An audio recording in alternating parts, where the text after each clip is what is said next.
आज इस वीडियो में हम पूरी जनरेशन के बारे में जानेंगे। जेन ज़ी जनरेशन के बारे में सुना है ना आपने? मैं इसलिए ये डिस्कस कर रहा हूँ क्योंकि 1 जनवरी 2025 के बाद जिन भी बच्चों का जन्म होगा वो जेन बीटा कहलाएंगे। 1 जनवरी 2025 से लेकर 31 दिसंबर 2039 तक 2039 तक जो जन्मेंगे वो जेन बीटा कहलाएंगे। अब देखिए जनरेशन क्या होता है, तो ऐसे पीपल जो एक पर्टिकुलर टाइम पीरियड के बीच में पैदा होते हैं, तो ऑब्वियसली ये कॉमन हिस्टोरिकल इवेंट्स को एक्सपीरियंस करते हैं, कॉमन एनवायरनमेंट में रहते हैं। तो इन टाइम पीरियड के बीच के लोगों का जो वैल्यू सिस्टम है वो बहुत सिमिलर होता है। आपने भी देखा होगा कि आप अपने टाइम पीरियड में जन्मे बच्चों के साथ ज़्यादा फेमिलियर फील करते हैं, उनसे वैल्यूज़ मैच होती हैं, तो इसे ही जनरेशन कह दिया गया।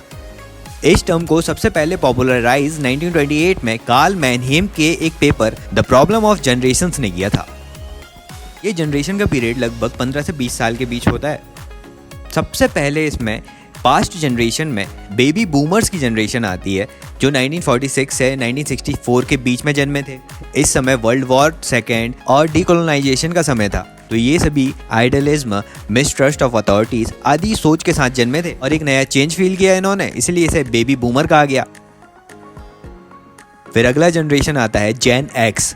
1964 से 1979 के बीच जन्मे थे ये जनरेशन रूलिंग गवर्नमेंट के अगेंस्ट सोचती है। इनका माइंडसेट एंटी एस्टेब्लिशमेंटेरियन था और ये डेमोक्रेसी के अंदर ज़्यादा बिलीव करते हैं।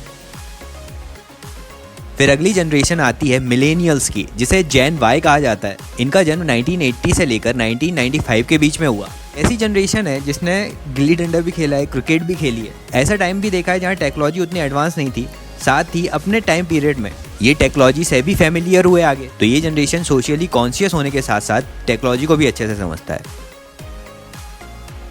फिर अगली जनरेशन आती है जेन ज़ी, जो 1996 से लेकर 2010 के बीच पैदा हुए। इन्हें जूमर्स भी कहा जाता है। इसे आईपैड जनरेशन भी कहा जाता है। ये मेंटल हेल्थ पर ज़्यादा फोकस रहते हैं और सोशल एंड एनवायरमेंटल कॉजेस को एडवोकेट करते हैं। इन्होंने डिजिटलाइजेशन का अच्छे से यूज़ किया होता है। फिर अगली जनरेशन आती है जेन अल्फा। इसमें जो बच्चे 2011 से 2024 के बीच जन्मे होते हैं, ये मोस्ट टैक्स हेवी जनरेशन है। इन्हें आईपैड जनरेशन भी कहा जाता है। टेक्नोलॉजी का सबसे ज़्यादा यूज़ करते हैं। अब अगली जो जनरेशन आएगी उसे जेन बीटा कहा जाएगा, जिनका जन्म 2025 से 2039 के बीच होगा। अब इनका क्या टेक्नोलॉजी के साथ रिलेशन होगा या क्या इनका कैसा फ्यूचर होगा, ऑब्वियसली बहुत एडवांस और देखने लायक होगा। तो ये सारी हिस्ट्री है जनरेशन्स की। अब आई थिंक आपके माइंड में क्लैरिटी आ गई होगी जेन एक्स, जेन वाई, जेन जी, जेन अल्फा, जेन बीटा के बारे में। इसी तरह के इन्फॉर्मेटिव वीडियोस के लिए सब्सक्राइब दिस चैनल और अपने जनरेशन के फ्रेंड्स के साथ प्लीज शेयर दिस वीडियो, उनको भी पता चले कि किस जनरेशन में हो। Also hit the like button. Thank you so much for listening.